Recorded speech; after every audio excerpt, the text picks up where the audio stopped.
प्रिय छात्र, संतोष study centre में आपका स्वागत है।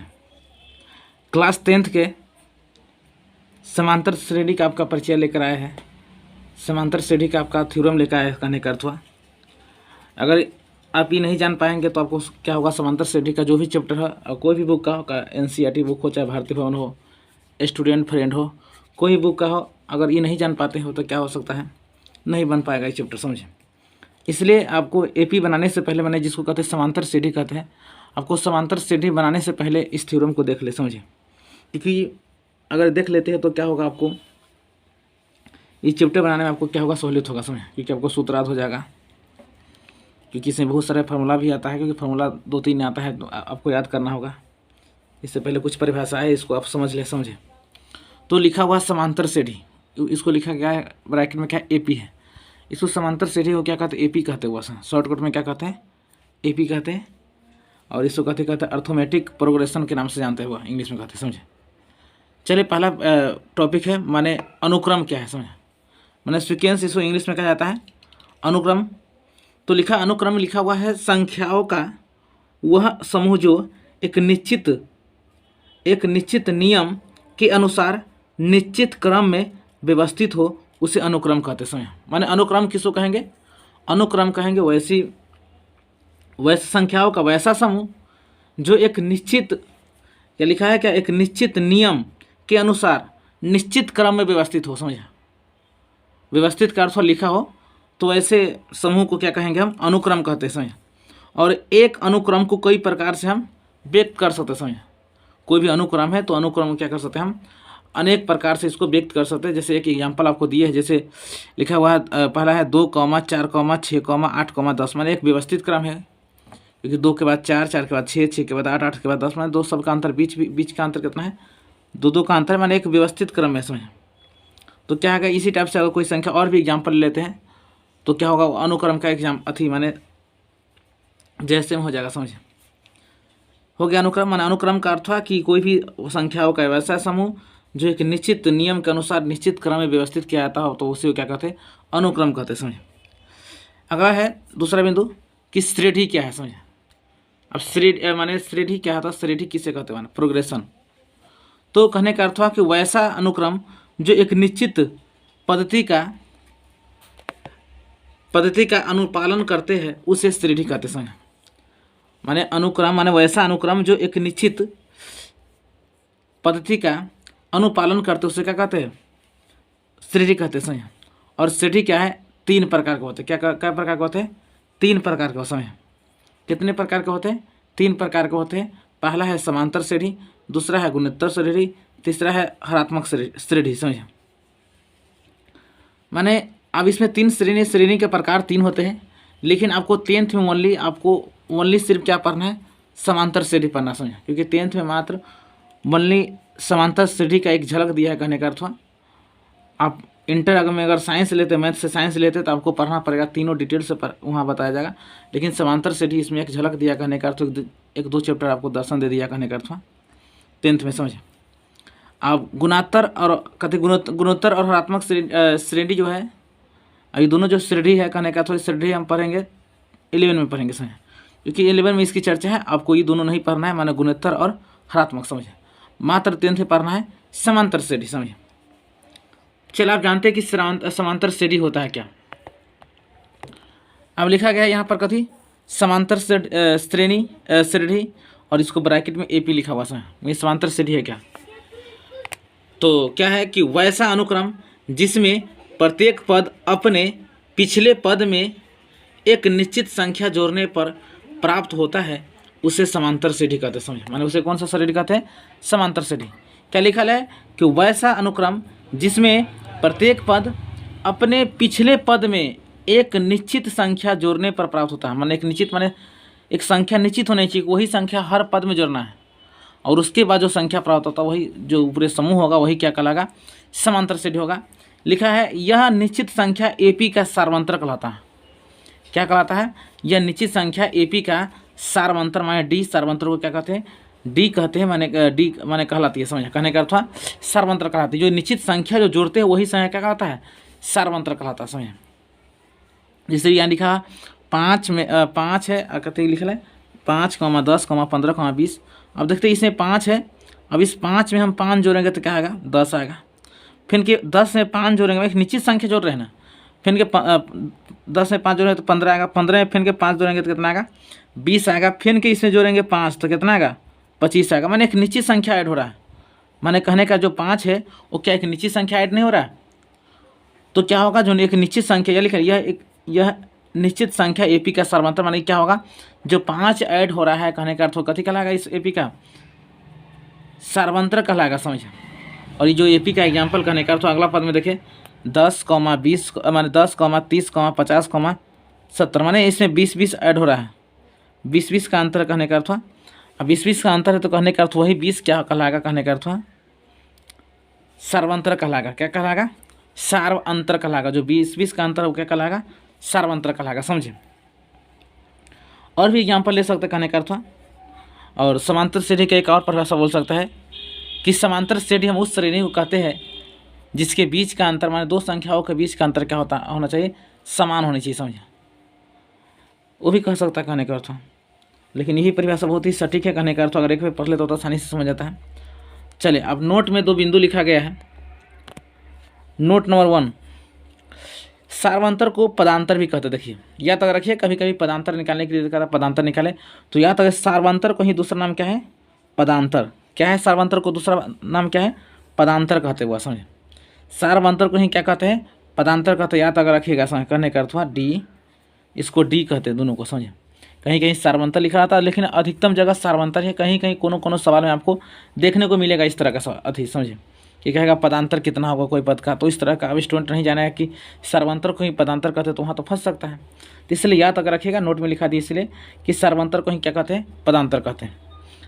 चलिए दूसरा है जो मैट्रिक के गणित के सवाल में लगभग कई बार पूछ चुका है ऑब्जेक्टिव में, समझे।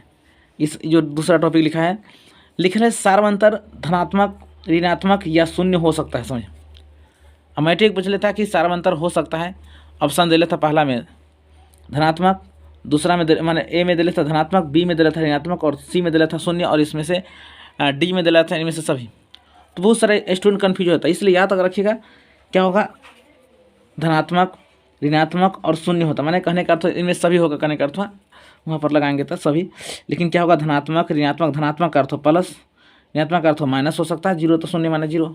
तो माने सर्वांतर कोई भी हो सकता है, माने प्लस भी हो सकता है, माइनस भी निकल सकता है और जीरो भी निकल सकता है, समझिए, तीनों हो सकता है। चल अगला है कि समांतर श्रेणी 2 प्रकार के होते हैं, निश्चित समांतर श्रेणी, अनिश्चित समांतर श्रेणी, समझे। इसको कहते हैं निश्चित, कोई और है परिमित, क्या कहते हैं इसको, परिमित समांतर श्रेणी भी कहते हुआ, इसको अपरिमित कहते हुआ, क्या कहते हैं, अपरिमित, क्या कहते हैं उसको, अपरिमित भी कहा जाता, समझे। अब निश्चित समांतर श्रेणी क्या होता है, तो निश्चित समांतर श्रेणी क्या लिखा है कि वैसा समांतर श्रेणी जिसमें पदों की संख्या निश्चित होती है उसे निश्चित समांतर मान, जिसमें पदों की संख्या क्या होगा, निश्चित होगा, उसको क्या कहते हैं, निश्चित समांतर श्रेणी के नाम से जानते हैं। पहला में लिखा हुआ है 4, 8, 12, 16। अब इसके पास डैश तो नहीं दिए, हमारे निश्चित है कि इसमें कितने पद है, 4 पद है। हुआ क्या पद है, 4 पद है, निश्चित है। डैश देते तो इसका अर्थ होकर अनगिनत हो सकता है। अगला में दूसरा में है 7, 14, 21, 28। तीसरा में है 1, 5, 9, 13, 17। ऐसे कितने 5 पद है। तो कहने का अर्थ हो इसमें पदों, निश्चित का अर्थ हो जिसमें पदों की संख्या क्या होगा, निश्चित होगा, तो क्या कहलाएगा, वो निश्चित समांतर श्रेणी होगा, समझे। अगला है क्या है, अनिश्चित समांतर श्रेणी। तो अनिश्चित का अर्थ हुआ कि वो ऐसा समांतर श्रेणी जिसमें पदों की संख्या निश्चित न हो, समझे। अब निश्चित न हो वही बात आप लिख सकते हैं अनिश्चित हो, इस तरह भी लिख सकता है कि वैसा समांतर श्रेणी जिसमें पदों की संख्या अनिश्चित हो।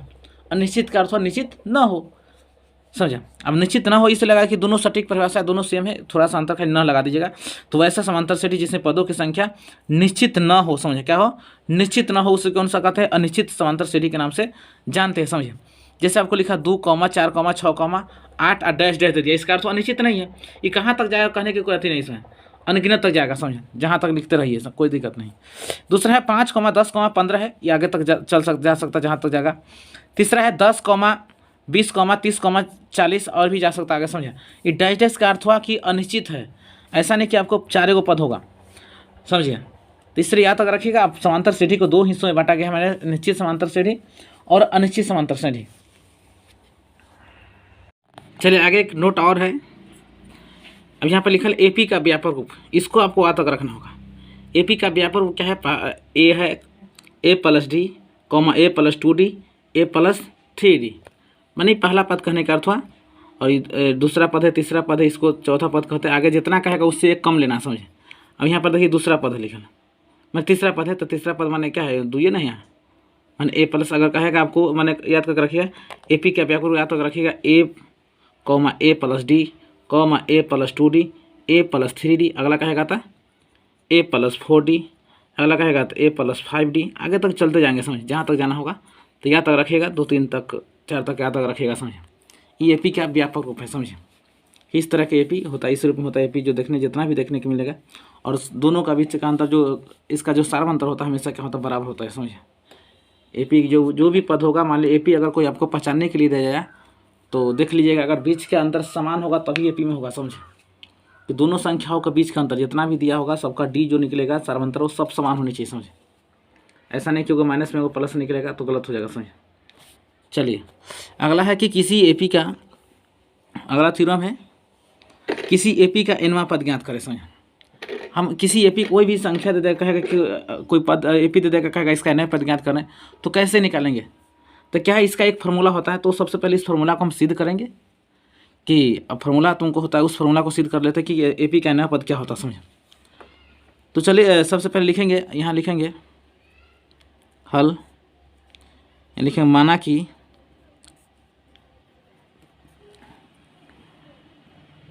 किसी एपी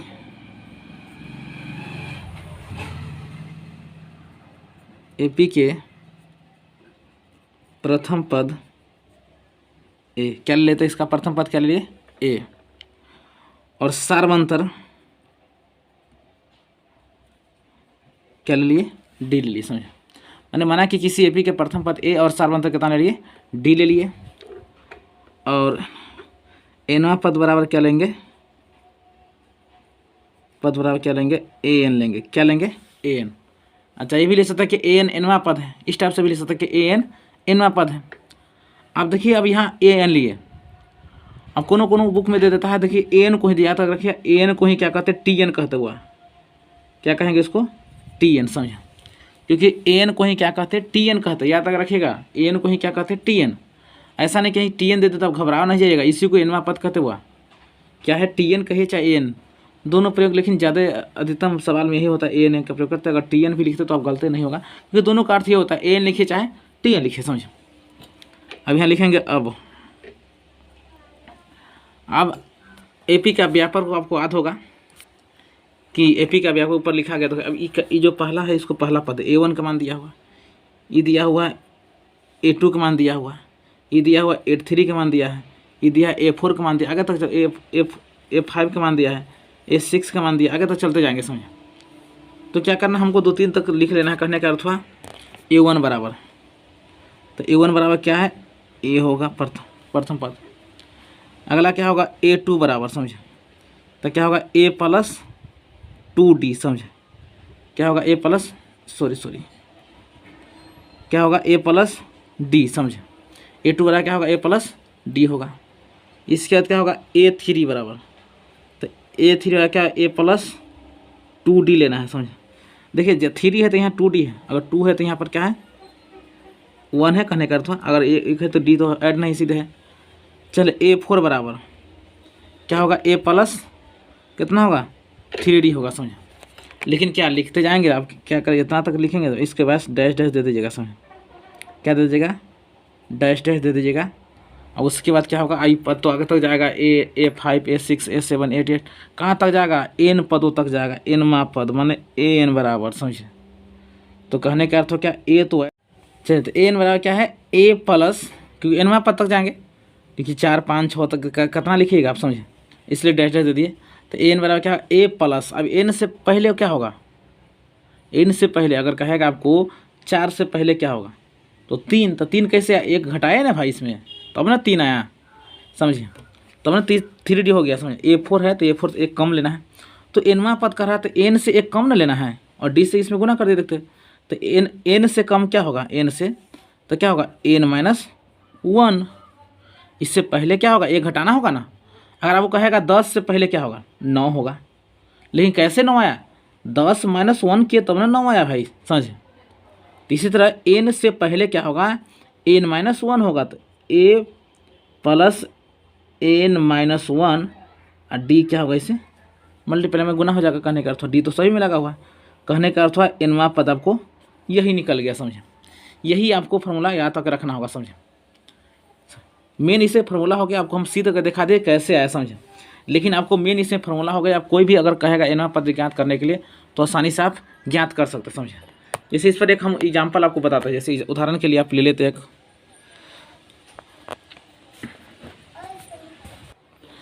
उदाहरण के लिए कि AP1,5 मानो 1,5,9,13 का 10वां पद ज्ञात करना है। क्या पद ज्ञात करना है, 10वां पद। तो आपको पता चल जाएगा कि कैसे हम सूत्र लगाते हैं। उदाहरण दे दें कि आपको सवाल जो सूत्र समझाया कि n = a + n-1 जो d होता है वो आपको कन्फर्म हो जाएगा, समझे। तो क्या है, सबसे पहले लिखेंगे यहाँ a बराबर a कितना होगा। देखते हैं कि a कितना होगा। पहला पद क्या कहलागा, a होता है। क्या होता है, पहला पद होगा क्या होगा, a होगा। इसका d बराबर, तो d बराबर क्या होगा, T2 - T1, मैंने दूसरा पद में से 1 घटाना है, मैंने पहला पद घटाना। कहने का अर्थ होता है 5 में से 1 घटाते हैं, 5 में से 1 घटाइएगा तो कितना आएगा, 4 आएगा, समझ। कितना आएगा, 4 आएगा। तो डी के मान निकल गया, समझ। अगर आप सीख लेते हो तो डायरेक्ट आप 4 लिखिएगा, समझ। और n बराबर क्या है, 10 दिया हुआ, समझ। कैमा पद का है, 10वां पद का है, समझ। तो 10वां पद कहने का अर्थ n के मान दिया हुआ, समझे। हमको 10वां पद ज्ञात करते हैं। यहाँ लिखेंगे अब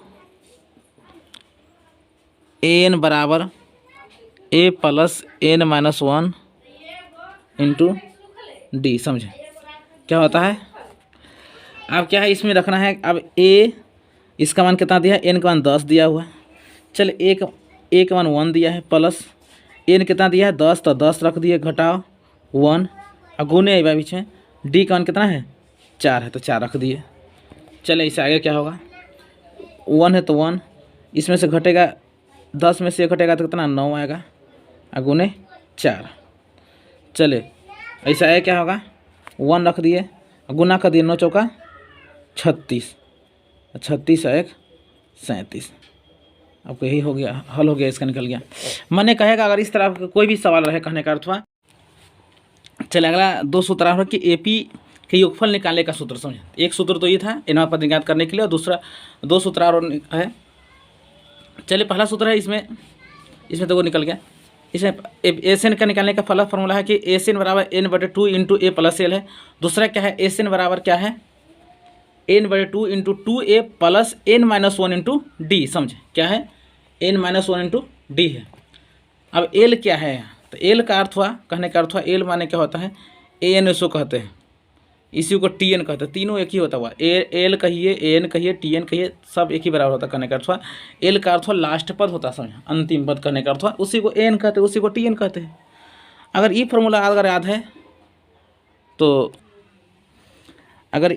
याद है तो आसानी से आप ई ला सकते हैं, क्योंकि इसी से निकला हुआ ही। इसे हम आपको दिखा देते हैं प्रूफ करके। यहाँ n/SN n/2 × a है तो a रहने देंगे प्लस l, तो ये l ना है, इसी को ना an को ही l कहते हैं ना वो। तो ये रख दीजिए मान यहाँ पर, क्या होगा, a + n-1 × d होगा, समझे। तो n/2 × a का 1 2a, समझे, n-1 × d। क्या यही फार्मूला आया कि नहीं, ऊपर वाला आया कि नहीं। तो इसी फार्मूला को तो बनाए, इसी को तो सोल्व करके इतना लाया गया है, समझे।